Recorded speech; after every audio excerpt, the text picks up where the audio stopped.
At my 29th birthday party, my husband stood next to a pregnant woman and announced to the entire room, "This is my heir." The room went silent. I just smiled, handed him a box, and said, "I know. This gift is for you."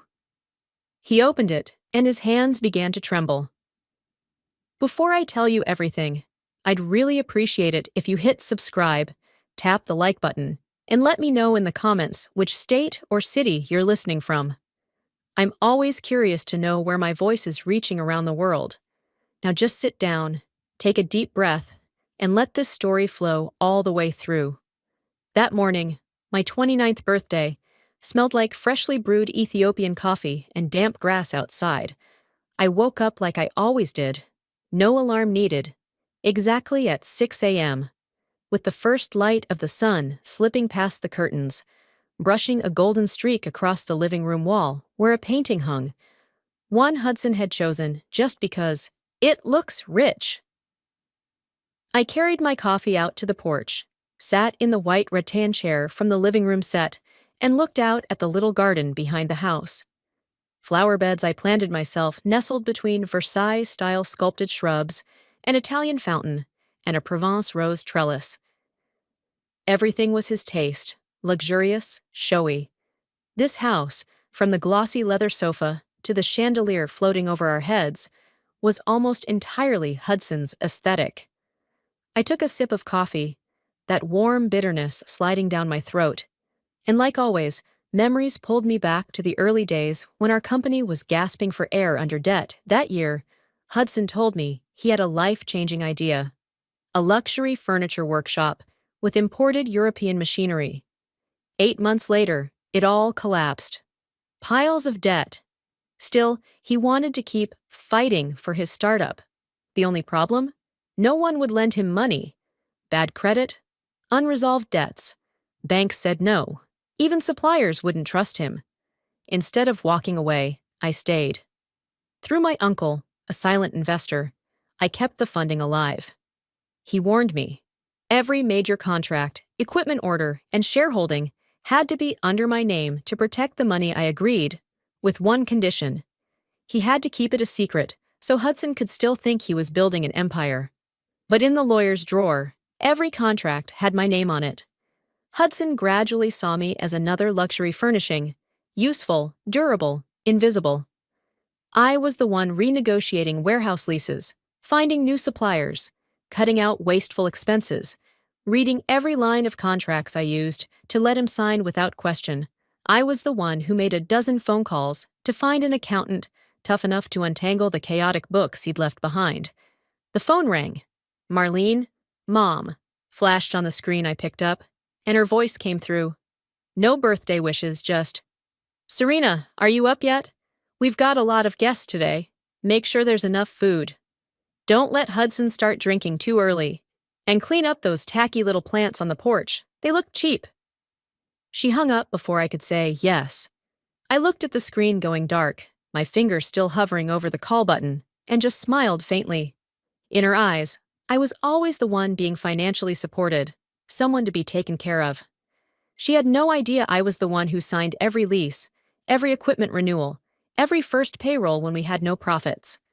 The supplier meetings, the late-night financial reports. She never saw them, and I never needed her to. About an hour later, James arrived, my best friend, the boy next door since we were kids. He brought a small cake, not the kind made for social media, but rich with the smell of butter and vanilla. He handed it to me and gave me a hug, holding me just a bit longer than usual. He asked quietly, just loud enough for me to hear, "Serena, are you okay?" I rested my chin on his shoulder for a moment, inhaled the familiar scent of his soap on his shirt, then stepped back and smiled like everything was perfectly fine. A CT2. By around 5 in the afternoon, the house was packed. Living room, backyard, even the hallway leading to the pool was filled with familiar faces. Friends, relatives, business partners, and key staff from Hudson's company. They brought flowers, complimented the caramel apple pie and my French-style garden. I smiled, nodded, thanked them, poured more wine. I played the role I knew by heart, the sweet wife, the thoughtful daughter-in-law, the young lady of the house, elegant and warm. Hudson was exactly where he liked to be, at the center of every conversation circle. He moved from group to group, patting men on the back, shaking hands, laughing loudly, cracking jokes that made the whole room laugh along, then turning to their wives or girlfriends with a mix of teasing and charm. He talked about contracts soon to be signed, plans to expand the workshop, vision and branding, as if he'd built the whole thing on his own. I occasionally caught a line he said to someone, "My house, my pool, my company." Heads nodded. No one asked, no one questioned it, because in their eyes, this was simply Hudson's house. No one knew that this house, and the Buckhead apartment, and even the business account used to pay their salaries each month, were all in my name, just like my uncle had advised, the man who raised me after my parents died in a car crash. Put everything under your name, that's your last invisible fortress. I remember clearly that afternoon, him sitting across from me, saying those words slowly, handing me the papers I signed, the same ones now sitting somewhere in the lawyer's safe. I was pouring lemonade for a guest when I heard the sound of metal tapping glass. Hudson had picked up a champagne flute and was gently tapping it with the back of a butter knife. Ting, ting, ting, the chatter started to fade. Half-finished stories hung in the air, and every eye turned toward him. He stood in the backyard under strings of warm yellow lights, posture upright, chin slightly raised, with the confidence of a man who believed the whole world revolved around him. "Friends, family," he began, pausing deliberately like he was on stage. "Today, we're here to celebrate my wife's birthday, Serena, the foundation of my life, the one who's always been by my side." A scattered round of applause. He looked at me then, with that smug smile only I could fully recognize. I stood still, hand still holding the lemonade pitcher, feeling dozens of eyes brush over my face, waiting to see just how sweet his words would be. "But today," Hudson went on, his voice dropping half a tone for drama, "I don't just want to celebrate, I want to be honest, with everyone, with myself, and with Serena." I saw a few relatives glance at each other. My mother-in-law sat up straighter, brow furrowing. James had already come to stand beside me. Hudson took a breath and said, voice trembling slightly from excitement he thought he was hiding, "For the past few years, I've been living two lives. And today, I want to make things right." He nodded toward the gate. Everyone turned. From the outer edge of the lawn, a woman stepped into the light. A fitted beige dress, neatly curled hair, eyes scanning the space like she was assessing the value of each item in the house. Her belly was unmistakably pregnant. I recognized her instantly. Noelle, the girl who used to be Hudson's office assistant when the company first launched. Behind her were a few of Hudson's former colleagues, pretending not to look directly at me. Hudson walked to Noelle, placed his hand on the bare skin of her back, and led her straight to where I was standing. "Serena, thank you. You've been such a strong foundation," he said, turning to the crowd, "that I've been able to build not one, but two homes on it." A few awkward chuckles, the kind people let out when they're unsure if it's a joke. "Because of this foundation," he continued, still gesturing toward me like I was a feature in a real estate pitch, "we all have what we have today. And so, today, I'd like to introduce you to Noelle and our heir.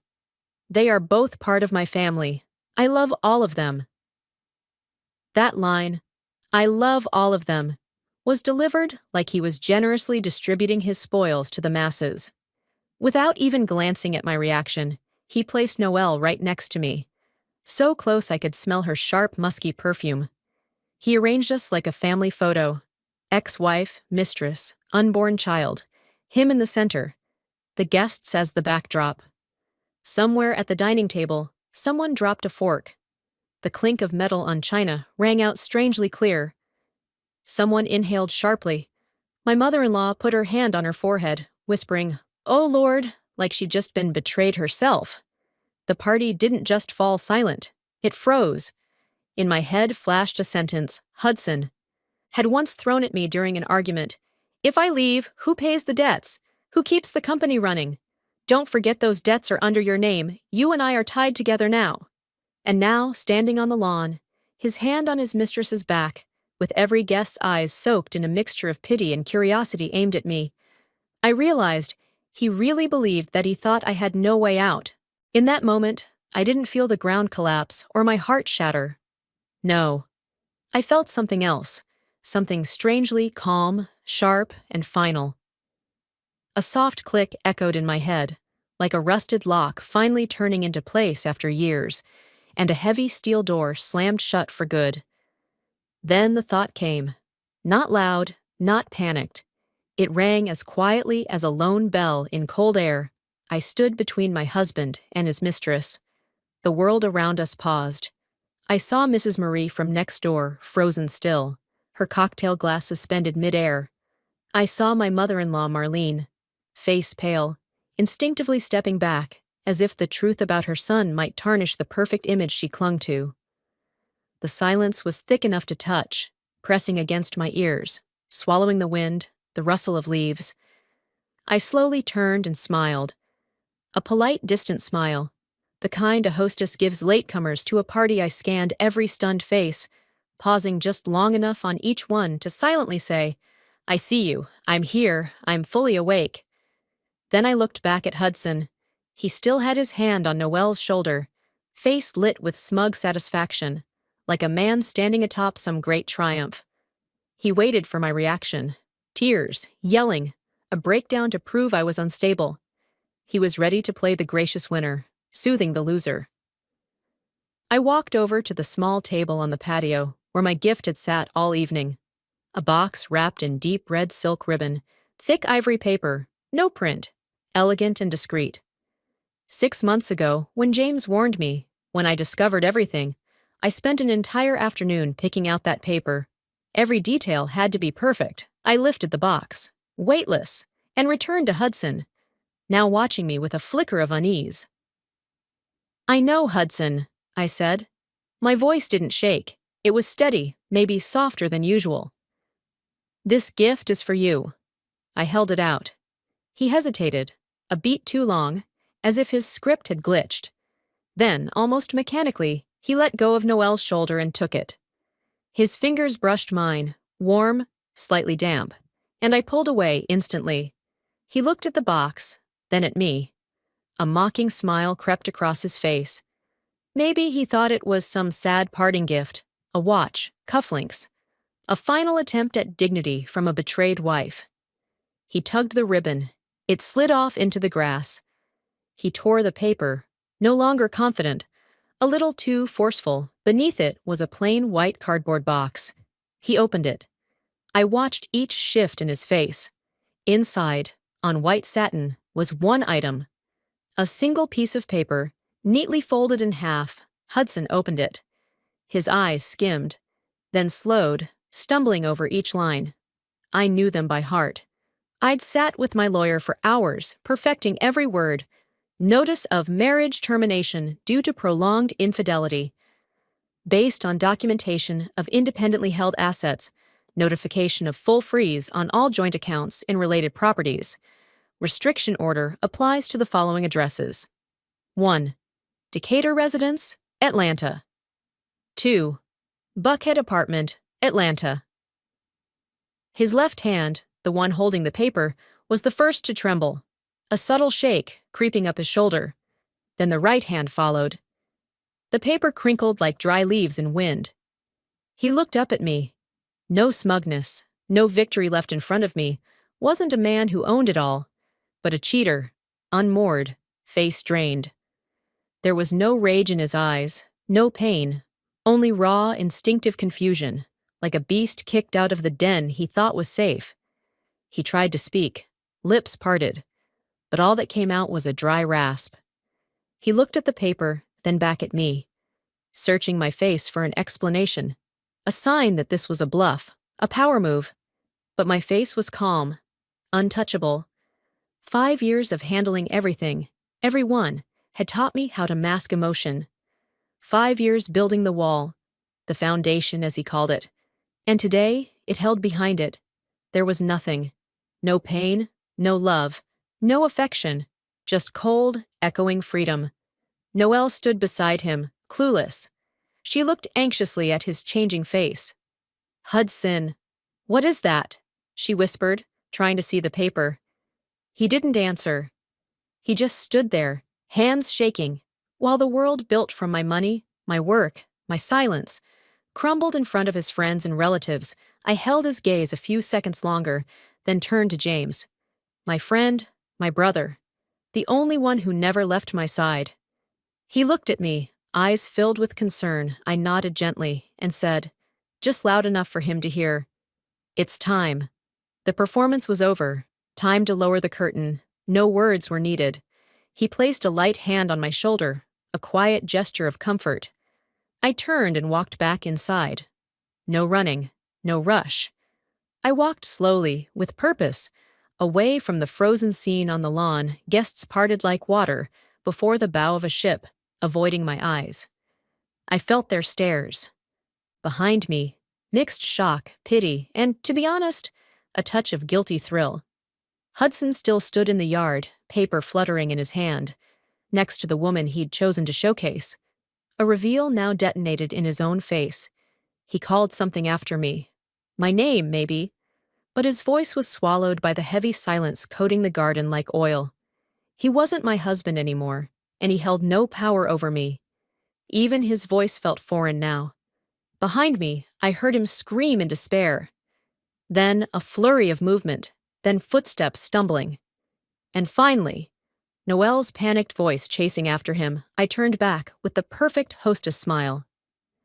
"Thank you all for coming," I said, voice clear, soft but cold. "I'm afraid the party ends here.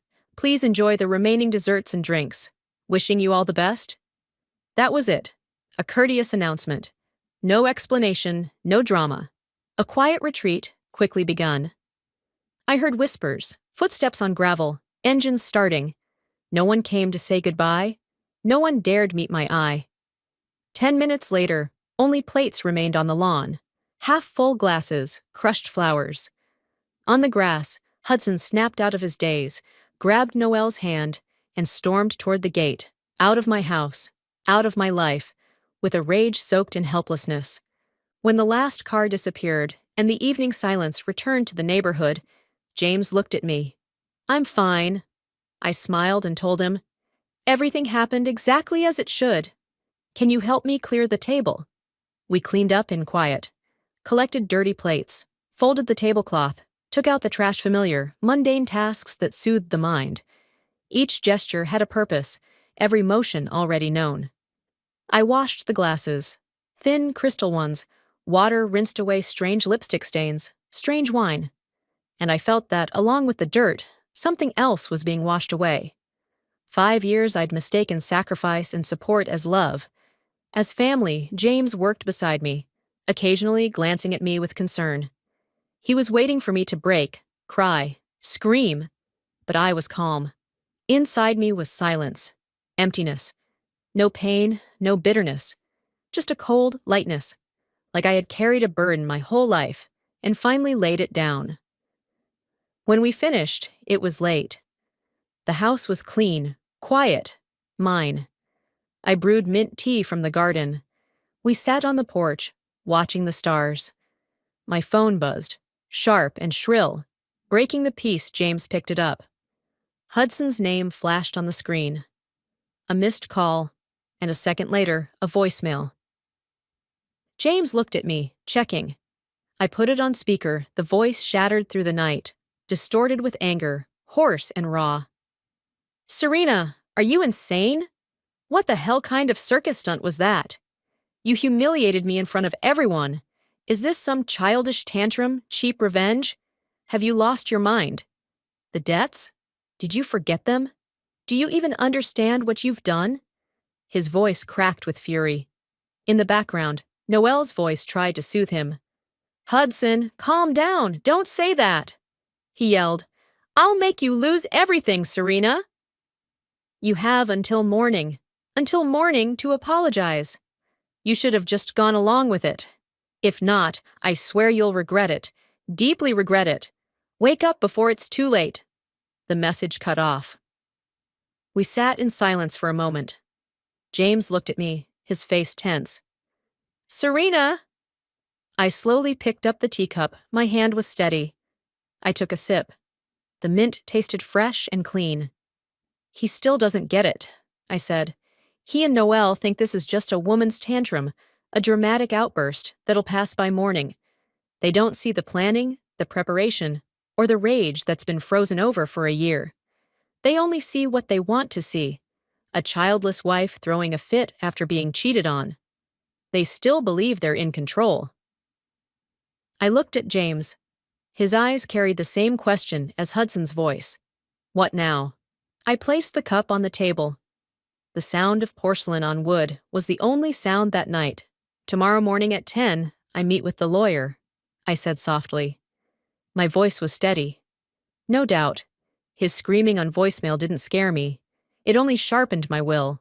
Like a blacksmith plunging red-hot steel into cold water, his words turned my will into iron. He didn't know today wasn't the beginning. It was the ending, the full stop I'd been aiming for all year. The next morning, I drove into Atlanta in silence. Victor Bryant's office was in the old building off Peachtree Street, behind a heavy mahogany door.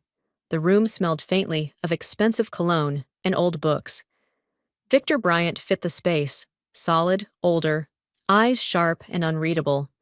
He used to work with my uncle, which is why I sought him out. I could trust him. He greeted me at the door, led me to the large desk, and offered coffee.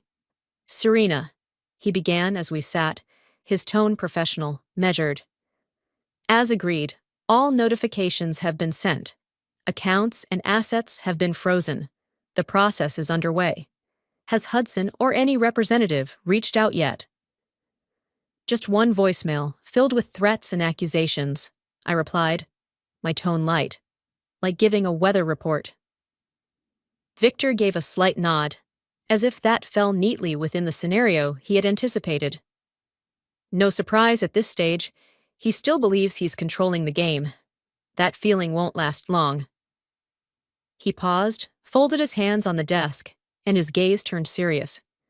Serena, the basic preparations are done. But there's one more thing. When you first came to me, out of professional habit, I decided to dig a little deeper. As a precaution, I needed to know exactly what we were up against. And unfortunately, what I found is worse than what I'd expected. He pulled open a drawer, took out a thin, unmarked folder, and placed it in front of me. I'm obligated to inform you of something extremely disturbing. This goes beyond infidelity. This was a calculated plan, deliberately targeting you. I didn't move. I just stared at the cover of the file. What is it? I asked. Victor opened the folder, pulled out a few sheets of paper, and slid them toward me. This is a copy of a petition your husband submitted to the county's psychiatric unit last month, requesting a mandatory psychological competency evaluation for you. An official form, typed, with Hudson's familiar, jagged signature at the bottom. This is the legal first step, the lawyer's flat voice continued, like from a distance, to declare someone mentally unfit and petition for guardianship, thereby gaining full control over the assets. I picked up the top sheet. It was a list of symptoms my husband had reported. I began reading. Frequently misplaces personal items, unable to recall location of phone, keys, or documents, indicating signs of progressive short-term memory loss. I remembered last week searching the whole room for my phone, only to find it still in the car. But I was certain I hadn't left the house that day. I even laughed and told James maybe I should install cameras in the house. Exhibits disorganization in daily routine. Confuses basic kitchen items such as salt and sugar, posing potential harm to self or others. I had once, while exhausted and sleep-deprived, scooped salt into the sugar jar, realized it, dumped it out, and replaced it with fresh sugar. Hudson had chuckled that day, saying, "You're working too much. It's messing with your head." Turns out, he was taking notes, gathering evidence. Displays social withdrawal and isolation, avoids interaction with friends, spends extended periods sitting alone in the garden, frequently talks to empty baby crib, sits for hours hugging a pillow in silence, suggestive of detachment from reality.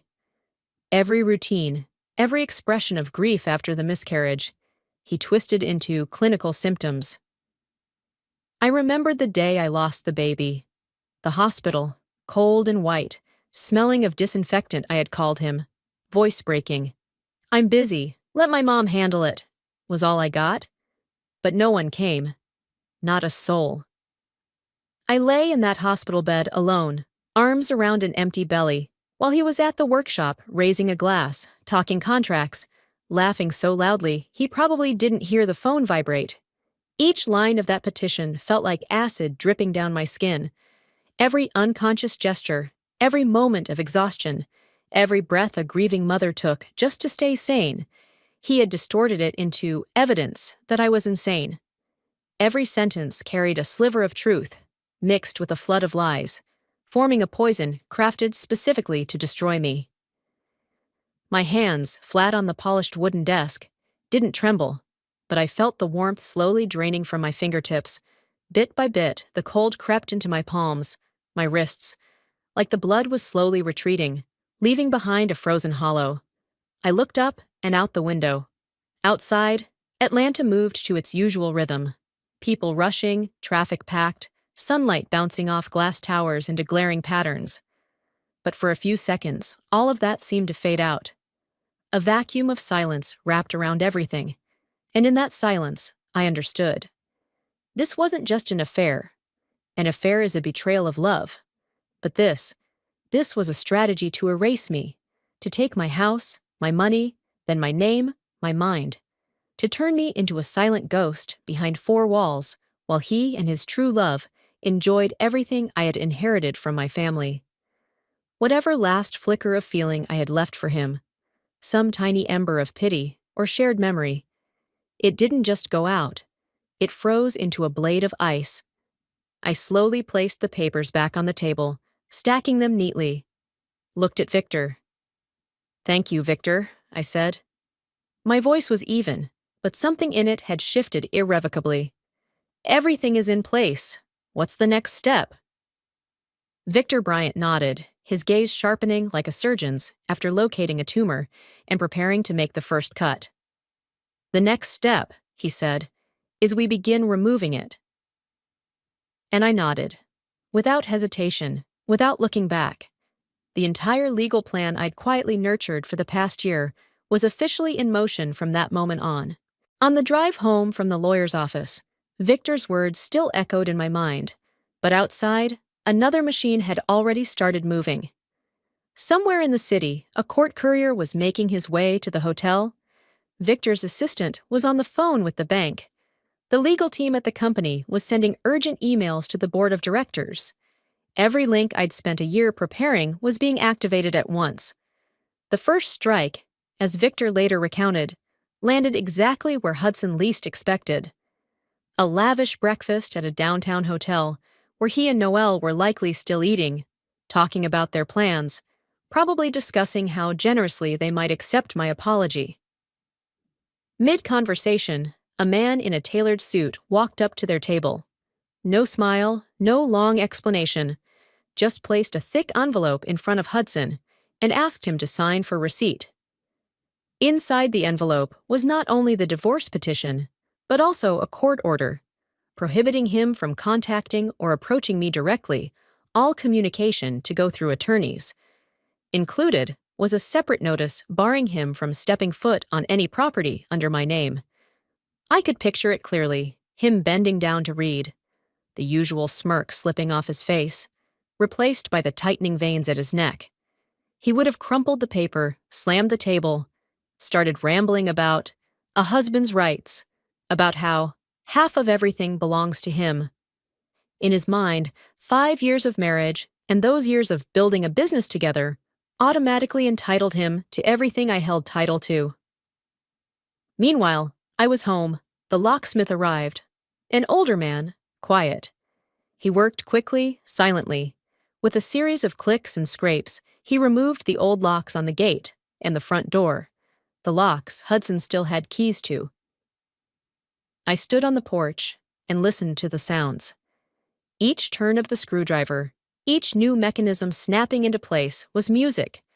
A liberation score. I was cleansing my home of a toxin that had seeped in too long. Through James, I learned that Hudson dragged Noelle to the condo in Buckhead, probably planning to stage some kind of heroic scene, banging on doors, yelling, proving he was still the man of this house. Instead, all he managed to do was stand in the hallway, jabbing his key repeatedly into the shiny new lock. The old key no longer worked. He could ring the bell, knock, scream all he wanted, but behind that door was absolute silence. That door, from the moment the lock changed, had become foreign territory to him, a boundary he could no longer cross. By late afternoon, it was time for the meeting Hudson definitely didn't see coming. I requested an emergency boardroom session with the company's board of directors, those who had always believed Hudson was the soul, the man who built it all from scratch. What they didn't know was that, according to all legal documents, the majority shareholder holding 51% was me, the niece backed by my uncle's capital, the name standing in for a so-called genius with shredded credit. Once everyone was present, some still confused about the CEO's absence, I placed a file on the table: share registration documents, capital contribution records, internal loan contracts, emails proving Hudson used the company credit card to pay for plane tickets, beachfront hotels, and fine dining, all charged to the company for trips where Noelle appeared on every receipt. The CFO stayed silent. The in-house attorney only needed a glance to grasp the issue. Within less than an hour, a resolution was proposed and passed to temporarily suspend Hudson as CEO due to serious ethical violations and misuse of company assets. It was recorded, signed, and finalized. Denise Carter, the same woman who had helped cover up the numbers for those transactions, received an immediate termination email. Attached was a detailed spending report, a cold mirror reflecting everything she had overlooked. That evening, while Hudson was still busy yelling outside the Buckhead condo hallway, the company he once strutted through with such pride had already sent out an internal memo to all staff. The CEO was suspended pending investigation, and interim control had been transferred to the board. The final blow of that day was something he couldn't ignore: the luxury SUV I'd gifted him on the one-year anniversary of rebuilding the business. As he, exhausted and furious, tried to climb into the vehicle to figure out his next move, a tow truck rolled up. Two men in bright orange vests stepped out, calmly hooking up chains. Securing the frame, Hudson rushed out, waving his arms, shouting, "Private property," threatening to call the police. But the foreman simply handed him a folder, a repossession notice issued at the request of the legal owner, under owner, in bold print, was my name: Serena Vale. I have no doubt that in that exact moment, the contempt in Noelle's eyes shattered, replaced by confusion. She watched the man who once strutted her through the company hallways, puffing his chest, saying, "I've got this," now standing helpless, yelling at a tow truck, and she understood. They weren't facing some childish, emotional wife, easy to manipulate. They'd stumbled into something cold, quiet, and entirely calculated. A woman who was both the victim and the surgeon, who didn't need to scream, didn't need to threaten, just calmly severed every tie that bound them to their old world. That night, as I expected, the fear began to spread like a thin contagion through the family. My phone buzzed with messages from the Holloway family group chat. My mother-in-law, Marlene, unable to tell right from wrong, simply sobbing that, "Our daughter-in-law's gone insane. She kicked Hudson out, cut off all the money. We have to do something. We have to save him, poor Hudson." She forgot I was in the group, too. My avatar right next to her name, I tapped reply. "Don't worry, Mom," I typed. "Your son will be fine. He's just beginning to learn how to live independently and take responsibility for his own mistakes." That night, I slept deeply, dreamlessly, like someone finally breathing after breaking open the window of a suffocating room. I knew it wasn't over. I knew that after panic would come the next phase. Desperation turned reckless. A man who's lost almost everything, who believes he's entitled to compensation, can do things no one predicts. I knew they'd try to return, to break through the defenses I'd built. They'd play one last dirtiest card. But I also knew I had prepared for all of it, and I was ready. On the third day after meeting with the lawyer, I drove myself to the supermarket near the train station. The weather was warm, heat rising off the pavement mixed with the scent of ripe fruit and jasmine planted along the walkway. I pushed my cart slowly through the aisles, picked up a loaf of bread, some milk, a few small things for breakfast. Nothing special, just the little things to maintain a normal life. After I paid and walked out the door with my bag, they appeared. An old, chipped paint car screeched to a stop at the curb. Hudson nearly leapt out of the driver's seat. Noelle followed behind, slower, but just as bitter. Both looked utterly wrecked. Hudson was still wearing the same blue blazer I'd ironed for his birthday, now wrinkled, the collar grimy.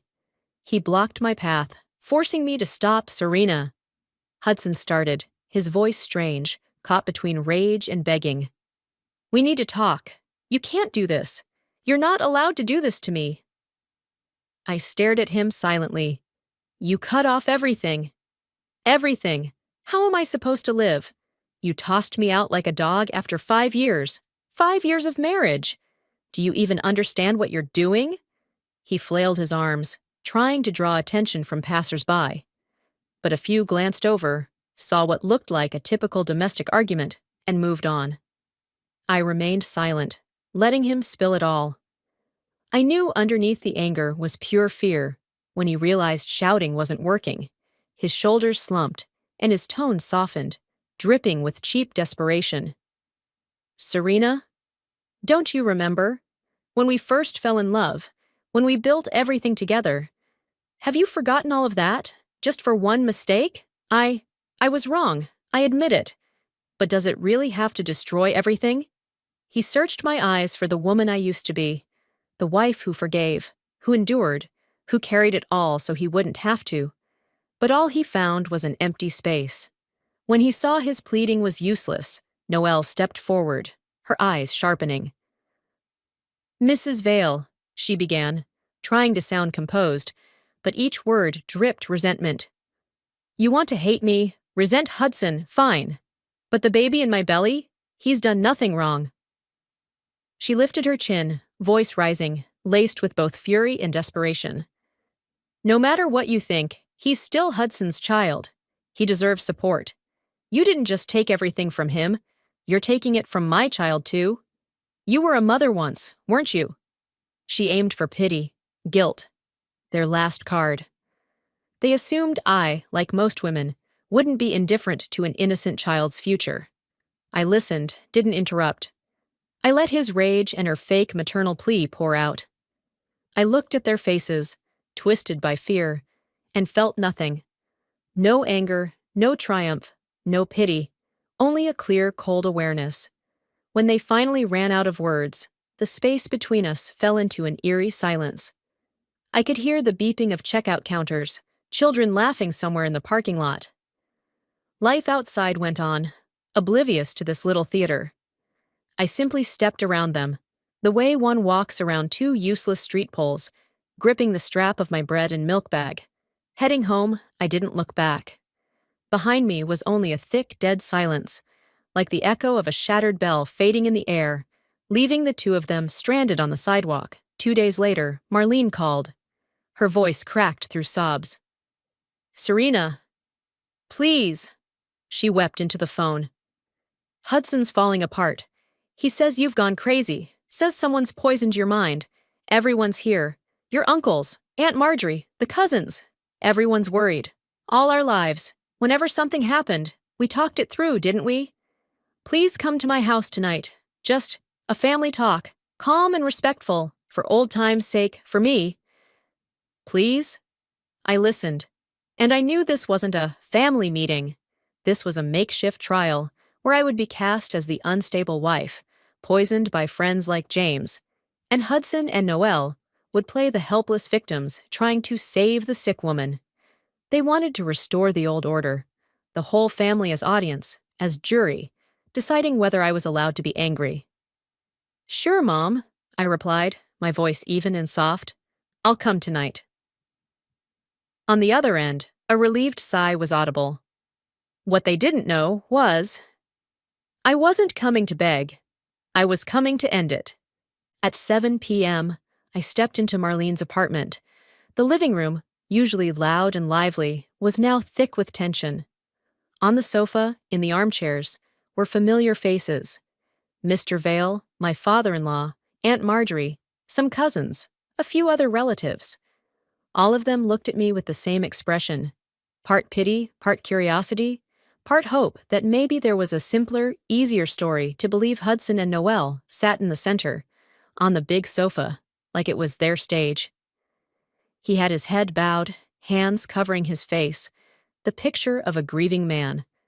They had already told their version of events before I arrived. Now it was my turn. I gently set down my handbag and sat across from them. Hudson looked up, and I had to admit, he wasn't a bad performer. His voice shook in all the right places, pulling sighs from around the room. He spoke about a wife who suddenly changed, about signs of instability, about me acting irrational, all conveniently bundled into one word: illness. Then he moved on to how tired he was, how hard he tried, the tragedy of one night when a child was conceived, and how he was just a man trying to do the right thing. Noelle chimed in with lines both soft and accusing. "We only wanted to help Serena. She hasn't been herself since the baby," and then smoothly shifted the blame toward James, my longtime friend, painted as some emotional affair, claiming all the financial safeguards and account freezes were because I'd been manipulated by James, cut off from family. Her tone was soaked in faux concern. The room grew quiet. All eyes turned to me, waiting for a meltdown, a sobbing fit, or maybe a flurry of messy justifications. I noticed Noelle's phone was angled discreetly, already recording, making sure I was framed in the shot. I said nothing. I just lowered my head, opened my bag, and pulled out a slim file. I placed it on the glass coffee table. "This is the petition Hudson submitted to the court 2 months ago," I said slowly, eyes not on him, but on Mr. Vale and Aunt Marjorie. In it, he claimed I mixed up salt and sugar, talked to a crib, sat for hours hugging a pillow, as symptoms of mental deterioration. I slid the papers toward Mr. Vale. He picked them up and began reading. His eyes slowed. His face lengthened, as though someone had just placed another cross on his shoulders. He passed the papers to Aunt Marjorie. On the sofa, Hudson jumped up. That was because I was worried about you, Serena. I just wanted a doctor to check you, just to be sure." His voice cracked. I didn't argue.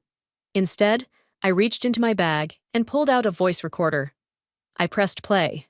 Noelle's voice. "You sure this is going to work? It's been a while."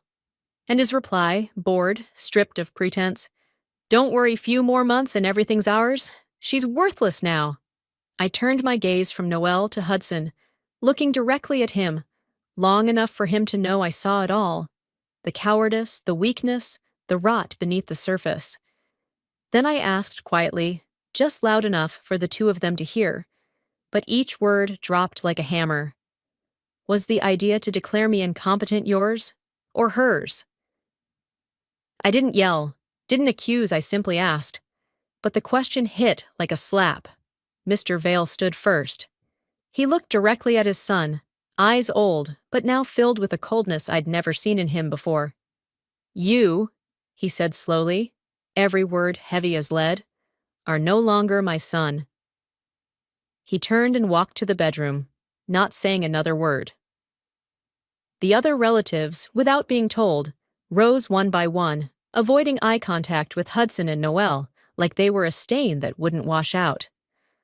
Only Marlene remained slumped in the corner of the sofa, face buried in her hands, sobbing. Hudson and Noelle stood stranded in the middle of the living room. Every image of the heartbroken husband, the man just trying to save his sick wife, went up in smoke with the press of a button. I bent down, picked up the recorder and the file, slipped them into my bag, and didn't say another word. Then I turned and walked toward the door. I walked out to my car, heard the engine start, saw the streetlights reflect across my windshield. There were no more calls from Hudson or Marlene after that night. No apologies, no explanations, no attempts to reach out. The world they built on lies and theater had collapsed, and from the moment I stepped through that door, I knew. I no longer lived inside it. 6 months after the birthday party fell apart, my house barely had any trace of Hudson left. One morning, as sunlight poured into the living room, I stood in the space once crowded with heavy velvet drapes and oversized furniture, and suddenly realized I could no longer stand the kind of luxury he used to obsess over. I started with the smallest things, unhooking each thick, wine-colored curtain my mother-in-law had once complimented, folding them and putting them in a cardboard box. Dragging the massive leather sofa he bragged was authentic Italian and listing it online.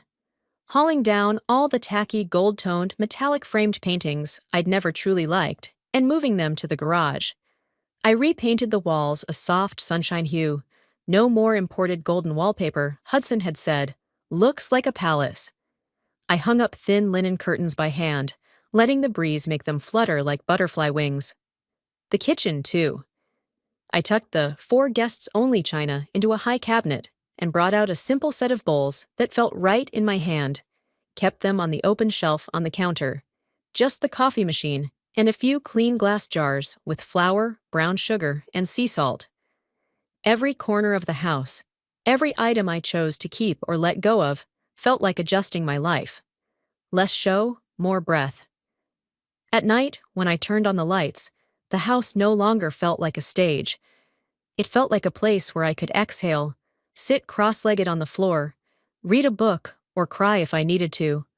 Without fear of judgment, I enrolled in an online business management course, sat in front of my laptop at 5 a.m., holding a cup of Ethiopian coffee, my eyes alert, as I learned how to read a financial report. It didn't make me feel smarter. It made me feel present. No longer the person signing wherever she was told, but the one who knew exactly what she was signing a few months later. With my uncle's guidance, I decided to sell the Buckhead condo. On the day I signed the transfer papers, I didn't cry, didn't feel regret. I just looked at the line where it said, "Current owner, Serena Vale," then at the amount that would be wired to the company account, and felt a strange kind of gratitude. At least, all those silent years had left me with something that could be turned into freedom. That money became a reserve fund. It helped me restructure the company. I hired an experienced operations director, paid off old debts, upgraded machinery with a proper plan, and set up a stable payroll for the workers. James still came by regularly, not as a rescuer, but like an old friend stopping by for tea after work. One day, he brought a small gardenia plant, dark green leaves, a few white buds not fully open, and placed it on the corner of the balcony where Hudson used to smoke cigars. "This suits you more than those fake palms," he said, sitting on the step, rolling up his sleeves with a quiet smile. I bent down and touched the leaves, and the scent of the flower was faint, clean, like fresh soap. We rarely talked about Hudson. If we did, it was in passing, like someone mentioning an old acquaintance from another city. Irrelevant now. Most of our conversations were about small things: a new coffee shop that had opened on the corner, my uncle thinking about retirement, me wondering whether I should switch from Ethiopian beans to try something new. James didn't confess love, didn't make promises, didn't give grand advice. He just sat there, in the new wooden chair I bought, holding a cup of mint tea, listening as I talked about inspecting the factory, about how it felt to sign a contract where I was the one setting the terms, not just nodding along. Some evenings, we didn't talk at all, just listened to the insects outside and the clinking of ice in our glasses. I realized I no longer felt lonely in those silences. James's quiet presence, the blooming gardenia, the freshly painted walls, the home I had rearranged to match my own rhythm, all of it whispered one simple truth. I was living a life I had built with my own hands, slowly, quietly. Not for anyone to witness, but it was mine. Every now and then, Rumors drifted to me like wind slipping through a crack in the door. Hudson had rented a small apartment in the suburbs. The newborn cried through the night. He knocked on old acquaintances' doors, asking for loans, but was met with slammed doors and echoed no's. Noel had left, suitcase in hand, chasing the hope of finding a man wealthier than the last. To me, that story was over, a closed book gathering dust on a high shelf, its hardcover faded, never to be opened again. I didn't choose revenge. I chose to live, to feel free air moving through every cell, to hear laughter ring from the kitchen while burning the edge of homemade bread, to sleep through the night without dreams. This morning, like every morning, I stepped out onto the balcony just as the sun rose, cradling a hot cup of Ethiopian coffee, steam curling with the scent of mountain earth. I inhaled deeply, listening to the city wake. Birds chirping on the roof, the distant roll of cars like a steady heartbeat, golden light stretching across the pinewood floor I had polished myself. For 5 years of marriage, I was just the foundation, steady, silent, so someone else could build their castle on top. But now I see, I'm the entire house complete, with private floors full of books and flowers, wide windows that welcome sunlight, a roof that shelters my own life, and breezes that drift through windows of my choosing. At 30, I've only just begun to build, each brick a smile, each door a hope, each window a light I chose myself. And if you're still listening at this very moment, I want to thank you, truly thank you for staying through the whole story, for walking with me through pain, silence, and this quiet peace. If you found something meaningful in this journey, please hit like, subscribe, and share the moment that stayed with you. Tell me which city, which country you're listening from. I always treasure the feeling that somehow we're sitting together, even if thousands of miles apart. And remember, sometimes life only truly begins the moment you choose yourself.